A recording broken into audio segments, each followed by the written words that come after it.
안녕하세요. 네, 안녕하세요. 심리학 상담사 이렇게 말씀하면 돼요. 네. 정말 뵐 때마다 제가 부담스러워요. 내 심리를 읽고 있는 것은 아닐까. 그렇지 뭐, 않습니다. 돈을 아니세요? 주셔야 있습니다. 오, 정확한 답이시네요. 주변에 아는 분들 중에 이제 성형외과 의사들이 있으시잖아요. 일 때문에 만나면 관찰하지 마세요. 이렇게 견적내지 마세요. 제가 이렇게 얘기하거든요. 직업적으로 그럴 때가 있대요. 사람 얼굴을 보면 저 사람 저기만 고치면 좋겠다. 근데 직업적으로 그런 습관 있지 않으세요? 얘기하다 보면 이 사람 어떤 스타일이겠다. 뭐 그런 걸 알게 되시지 않아요? 예, 있습니다. 그래서 소개팅을 못 갑니다. 그러면 부모 교육이나 나가셨을 때 질문하시는 어머님들이 있으시죠? 네. 어머님의 질문 태도, 눈빛, 뭐 언어, 음성, 말하는 단어들을 보면 네. 그 어머님의 심리 상태도 조금 나옵니까? 일단은 첫 번째 저희가 이제 바로 알 수 있는 건 약간 성격 성향? 여러분들 많이 아시는 MBTI나 굉장히 많은 성격 성향들이 있어요. 제가 좀 전문으로 하는 성격 검사들이 있잖아요. 네, 그거를 일단 첫 번째 갈라냅니다. 제가 예전에 성형외과 실장을 했었거든요. 아하. 그때는 들어오는 폼으로 일단 이분은 대충 성향이 이렇겠구나라고 가설을 세워요. 네네. 가설을 세우면 제가 어떻게 응대해야겠다 이런 게 이제 나오니까 어머님들도 마찬가지예요. 네. 일단 어머님들 이렇게 앉아 계시는 거나 네. 이렇게 막 옆에 분하고 얘기하시는 분도 있고 안 하시는 분도 있고 여러 가지를 보면 약간 성격이 나뉘긴 하시거든요. 이제 말을 하시기 시작하면 말씀하신 네. 것처럼 단어 쓰시는 거나 네네. 이런 거 보면은 성격 성향까지는 이제 나눌 수 있고 얘기를 좀 더 길게 하면 이 어머님 마음이 이건갑다. 근데 이제 저는 조금 주의하려고는 해요. 이렇게 단편적으로 본 게 전부일 수는 없거든요. 그렇죠, 그래서 그렇죠. 가설을 세운다고 얘기합니다. 이렇게 하는 걸 보니 이럴 가능성은 있겠다 정도로 그 다음에 이제 또 계속 얘기를 하다 보면 그 가설이 맞는 것들을 확인하죠. 그렇죠. 심리학이 원래 통계학이에요. 네, 통계학이라는 건 그럴 가능성이 있다는 거 그렇다는 아니거든요. 성격 검사 같은 거 받으실 때 네. 그렇다라고 생각 안 하셨으면 좋겠다. 대부분 그렇지만 의외도 있을 수 있다. 그냥 이럴 가능성이 큰 거예요. 그러니까 내가 살면서 행동할 때 이런 행동들이 좀 많이 나올 수 있는 거지 매번 그렇지는 않으실 거거든요. 그럴 수 있는 경향성에 우리가 네, 좋은 것만 맞아요. 믿고 또 성격 같은 경우는 긍정적인 면도 있고 부정적인 면도 있어요. 모든 성격은요. 네네. 열정적인 것도 부정적이면 어떻게 될까요? 너무 나대는 거거든요. 그렇죠. 지난 시간에 계속 뼈를 때리십니다. 네. 근데 열정이 좋게 쓰이면 정말 어떤 일에 되게 그래. 적극적이고 막 맞아요. 이런 거잖아요. 네, 근데 네. 그 열정적으로 나의 성격을 쓸지 그 이상하게 오지랖으로 쓸지는 사실 누가 결정하겠어요. 우리 그렇죠. 자신이 결정하는 거거든요. 그 열정이 잘 쓰이게끔 만들어주는 경험이 가정에서 이루어져야 그럼요. 밖으로 나가서 당연하죠. 충분히 자존감도 갖고 효능감도 갖고 지난번에 자아 말씀하신 긍정감? 자아 긍정감도 갖고 이렇게 저도 어디 모임이 있을 때 가면 가만히 있지 못하는 성격이에요. 제가 먼저 명함을 막 드리고 열정적. 네, 엄마들이 막 적극적. 있으면 네, 맞아요. 이렇게 앉으세요. 엄마 저는 그냥 앉으세요. 조금씩 땡겨요. 막 이런 스타일인데 그게 또 나쁘게 보시는 분들은 아우 엄청 설치네 이럴 수 있어요. 그래서 그 눈치를 이렇게 살피다 보면 아무것도 안 되잖아요. 근데 왜 꾸준히 나는 이렇게 설치할까를 생각하면 어렸을 때 그 엄마한테 들었던 칭찬 뭘 해도 잘하라 이라는 그게 바탕에 조금 있었던 것 같아요. 저는 완전 반대예요. 저희 어머님은 너는 뭘 해도 안 된다고 자꾸 얘기했잖아요. 그렇지. 네. 그러니까 저는 어디 가면 사람들 눈치를 엄청 살피는 거예요. 어디 가면 가만히 있습니다. 상황 파악을 좀 한 다음에 네네. 그 다음에 뭘 하고 저쪽에 저한테 손을 내밀어야 그때 행동을 하는 거예요. 그러니까 뭐 이런 기질에 좋고 나쁨은 없습니다. 어떤 네. 환경하고 잘 맞아지면 전 신중한 거죠. 그렇죠. 저는 그냥 긍정적인 거죠. 네, 하지만 열정적이시고 그렇죠. 적극적이시고. 그래서 없는 기질은 고칠 수는 없어도 보완될 수 있다. 그것이 가정의 교육이고 어머님들의 열정으로 들 수 있다라는 얘기를 그럼요. 네, 지난 시간에 어머님들의 역할이 진짜 중요하시다고요. 네. MBTI 말씀하셨잖아요. 사실 이게 절대적이 아닌데 요즘 MBTI를 신봉하시는 분들이 너무 많으세요. 네. 만나면 MBTI 뭐예요? 전 모르거든요. 네. 그냥 지표로 쓸 수는 있지만 그거에 의해서 아이를 판단하는 것 좀 위험하다고 생각하지 않으세요? 당연하죠. 너무 그렇게 위험하다고 저는 생각합니다. 그래요? 네, 제가 성격검사 강의를 굉장히 많이 하는데 네네. 되게 부모교육 강의할 때 굉장히 좋아하시는 게 성격검사 강의세요. 제가 항상 하는 얘기가 있어요. 성격에는 좋고 나쁜 건 없다. 다른 것뿐이다. 사람이 다른 거라는 걸 인정하는 뭐 지표 같은 건데 네. 낙인 찍지 마라. 저 사람 저런 스타일이야. 정답이 있기를 원하잖아요. 정답을 내가 알면 육아가 훨씬 쉽지 않을까라는 생각을 하거든요. 그러셨군요. 네, 그렇게 하면은 엄마가 뭘 어떻게 하면 쉽지 않을까라는 생각을 해요. 그 불투명하다면 너무 어려우니까. 기질 같은 경우는 바뀌지 않거든요.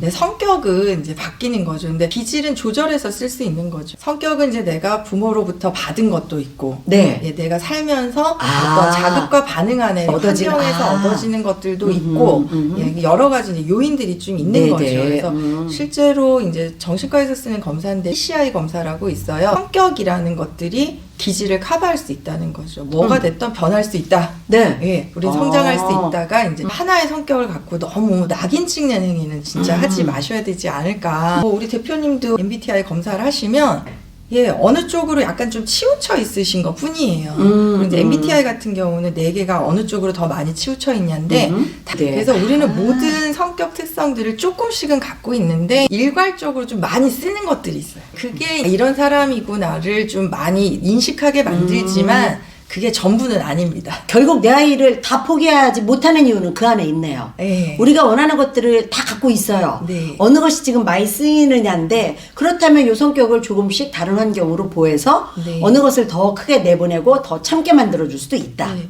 그러니까 환경으로 인해서 많은 것들이 또 결정이 되다 보니 네. 요즘 MZ들이라는 얘기가 나오잖아요. 저는 이제 X 첫자라? 네. 베이비 부모 끝자라? M세대랑 Z세대가 섞는 거 싫어하는 거 아세요? 우린 쟤네만큼은 아니라는 거예요. 네. Z들하고 자기네랑 자꾸 비교하지만 저 정도는 아니다. 우리는 저 정도로 개인적이지는 않다. Z들은 우리가 저렇게 늙었냐.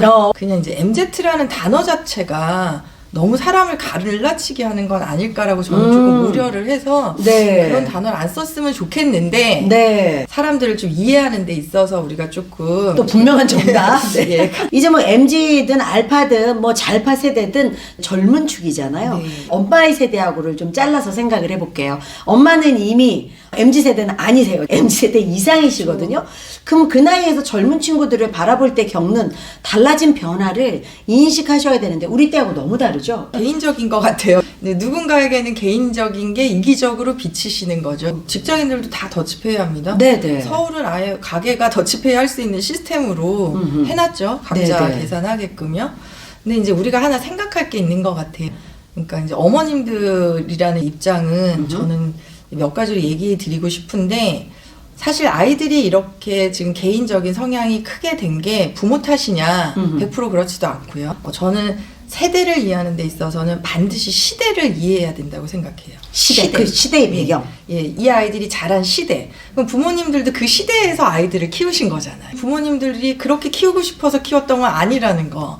시대가 우리로 하여금 그렇게 키울 수뿐이 없게 만들었다는 거. 그렇지 않으면 살아남을 수 없기 때문에 부모님들을 아마 그렇게 키우셨을 거예요. 그래서 우리가 시대를 모르면 네. 세대를 이해할 수 없다. 그래서 뭐 그 부모님들은 요즘 애들이 왜 그래? 라고 얘기하실 때 내가 아이를 어떻게 키웠지? 라고 생각을 해보셔야 되는데 요즘 우리나라는 3만 불 시대입니다. 그렇습니다. 이미 선진국이에요. 3만 불로 넘어가면 사람들의 의식 구조는요 행복에 가 있단 말이에요. 나의 행복에 가 있어요. 네. 그리고 막 우리가 뭉쳐갖고 산업 발전 이뤄야 되는 그런 나라가 아니잖아요. 그러니까 젊은 부모님들 보면 나이 드신 부모님은 뜨악하세요. 시대의 이해가 반드시 필요하다. 앞으로 더 개인적일 거라고 저는 생각해요. 대학 네. 나오셔갖고 기업에 들어가실 때 네. 토익이나 토플 보셨어요? 안 봤어요.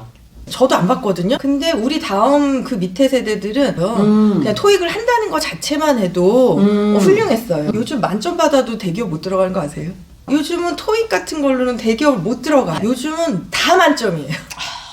제2외국어, 제3외국어까지 다 하잖아요. 거기다 부모님들이 이제 또 어떻게 하셨어요? 부모님들도 시대가 이러니까 내 아이가 공부 잘하는 게 제일 중요하셨잖아요. 네, 그렇죠. 그게 우선 아니셨나 반문하고 싶어요.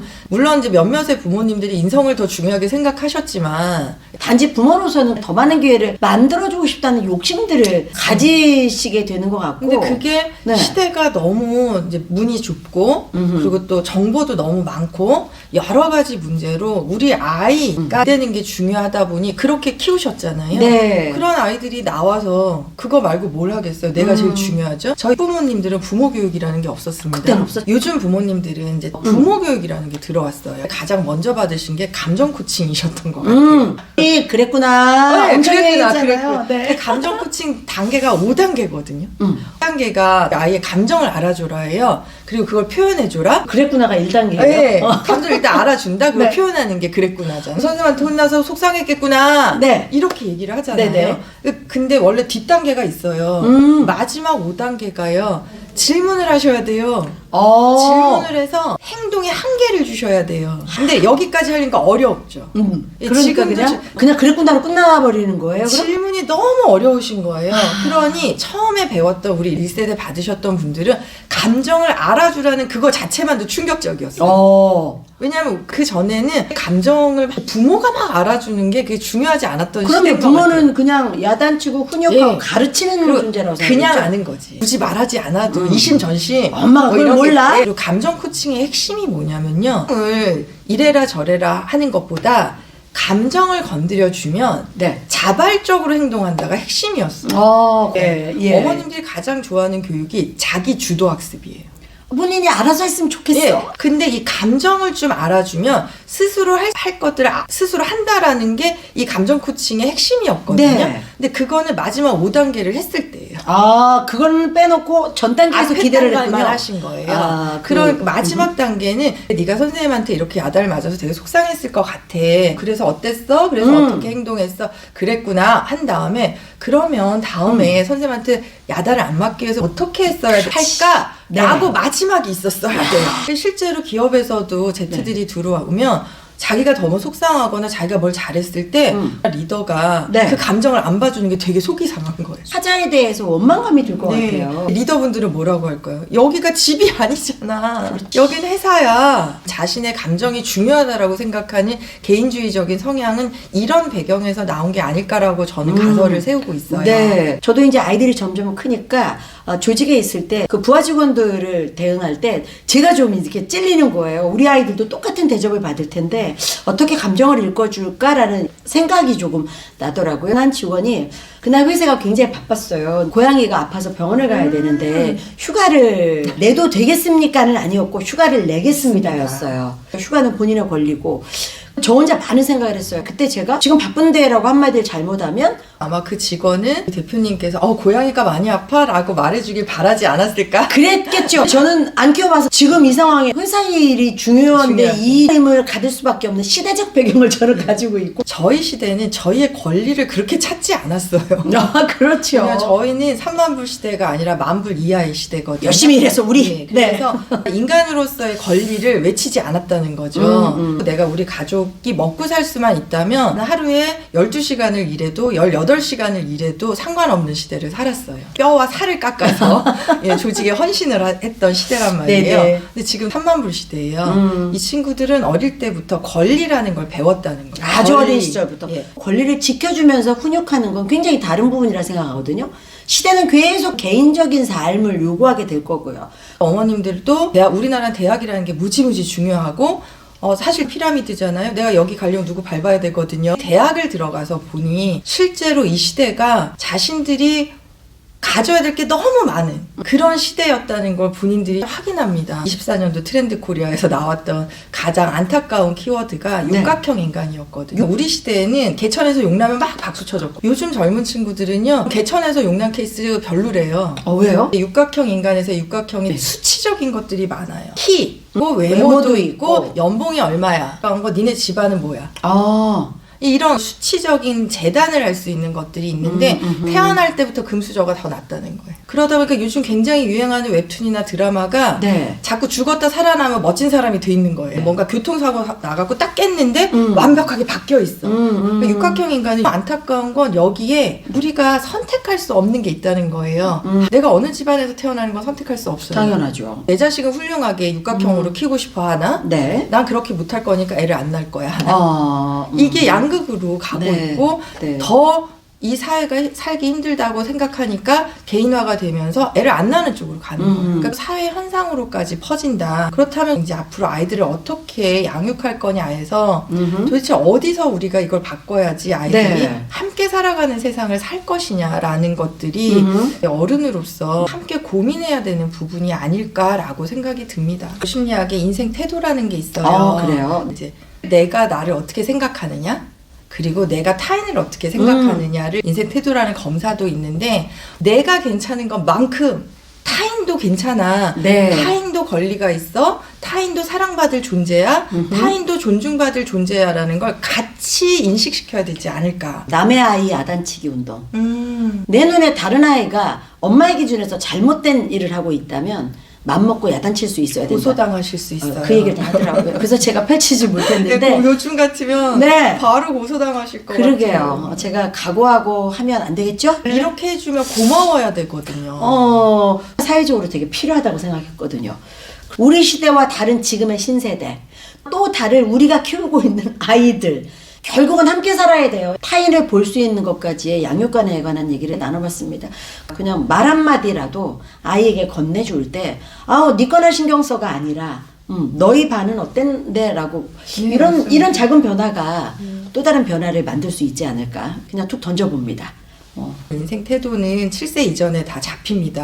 타인에 대한 인식이나 나에 대한 인식. 하지만 그 이후에도 얼마든지 바뀔 수 있어요. 타인에 대한 긍정감도 네. 변화할 수 있다는 거 꼭 기억해 주시고 하나는 제외할 거 있습니다. 타자에 대한 관심, 걔는 몇 점인데 말씀하신 인생 태도를 7살 이전에 좀 더 폭넓게 키워주실 수 있는 건 바로 여러분이 하실 수 있는 일입니다. 심리학 전문가 김지민 선생님과 함께 이야기 나눠봤습니다. 고맙습니다.